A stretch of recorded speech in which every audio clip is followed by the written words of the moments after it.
Hell in the Land of the Morning Calm, Chapter 20. My Broken Body Healed.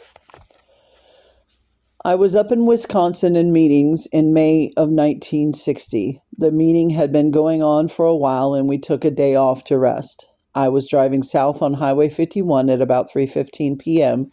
in a slow, drizzling rain. I had just looked down at my speedometer and thought I had better slow down a bit. The speed limit was 70, but I had slowed down to 55. About that time, there was a man coming north. We were the only two cars that were close together. All of a sudden, he whipped over into my lane. The people at a service station nearby and the police later estimated he was doing about 70 miles per hour. I left the road trying to miss him, but he came over onto the shoulder and we collided head on. I was driving an Oldsmobile 98 and he had a new DeSoto. The impact drove the engine of my car almost into the front seat. Just the split second before he hit me, I said, "Jesus." I remember flying through the door. As I went through the door, I remember saying again, "Jesus." I remember hitting the pavement and a car sliding sideways toward me. I thought it was going to hit me. I said, "Jesus," again, then lost consciousness briefly. When I woke up, I was lying there in the street and it was raining in my face. The man in the other car was dead before they got him out of the car. They picked me up and took me down to the emergency room at the hospital and sewed up some cuts on my leg. A doctor poked me all over. "Does that hurt? Does this hurt?" he kept asking me. No, I wasn't lying. It didn't hurt. He had me move around and asked, "Does that hurt?" "No," I replied. "All right, get down off that table and slowly shift your weight to the left leg." I did as he directed. "Did that hurt?" he asked. "No," I again replied. "I think it will be all right to let you go, but just to be safe, let's take some x-rays. We will x-ray you from your head down." So he took the x-rays and let me go. I had just arrived back at the parsonage when the telephone rang. Some doctor said, "I'm going to speak to Reverend Dallas Plemmons." "This is he speaking," I replied. He said, "You get down to this hospital. Who let you go?" The doctor in the emergency room told me I could go. "Man," he continued, "you have 3 fractures in that left leg. You get back down here to this hospital." "I'm not coming," I told him. "I'm healed." "What?" "I'm not coming to the hospital. I'm healed." "I'll tell you right now, we won't be responsible for what happens to you if you don't come, and the insurance company won't." "I don't care," I said. "I'm not coming. I'm healed." I laid the telephone down. I laid on the couch and began to feel a little weak. After lying down, I started hurting. I hadn't felt any pain until then. I don't know if the numbness was wearing off or what, but I began having excruciating pain. I thought, I'm going to get off this couch and go lay down on the bed.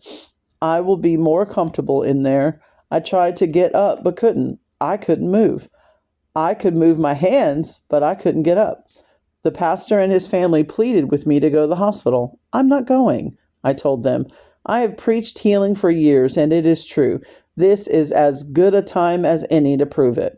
When it was time for the service the next evening, I still couldn't get out of bed. As it was, they had to carry me and put me in the bed. "Bring me my clothes," I said to the pastor. "I'm not going to get them," he replied.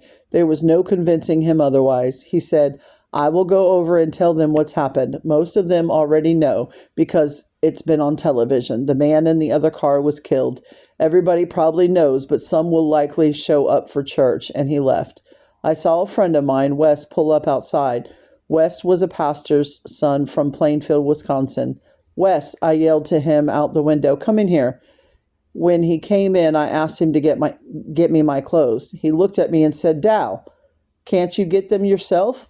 "No, I can't," I answered him. "Don't you think—" "Now don't you start on me, Wes Bowers. You have claimed to believe what I've preached for years. Do you believe it or not?"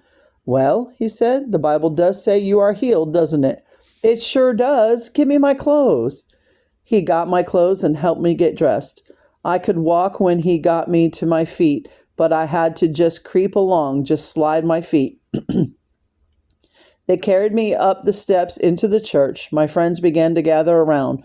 One man, healed of cancer under my ministry, had come. He began to cry out.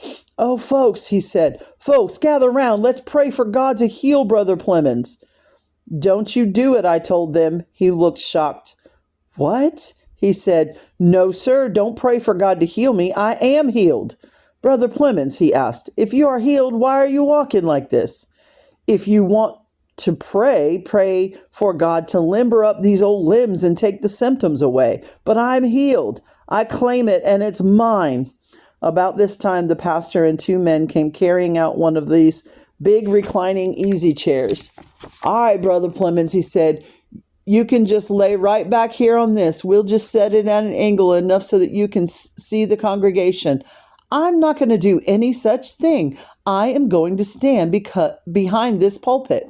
"You are the most stubborn man," he said. "Maybe so," I replied, "but I am going to stand behind the pulpit." I had to hold on to the pulpit to stand. Both of my arms were bruised black and blue to my elbows, where I had braced myself against the steering wheel. That was the only thing that kept me from going through the windshield. I stood there, so weak, looking out at the congregation. "Now tomorrow," I said to them, "if I am so weak I have to be hauled in here on a stretcher and can't speak above a whisper, I am going to have them bring that blackboard out of the Sunday school room, and I am going to write in big boxcar letters, 'Healed.'" About that time, the power of God hit me right in the top of my head and went right through the bottom of my shoes. I jumped 3 feet in the air and took off running. You can depend on him. End of chapter 20.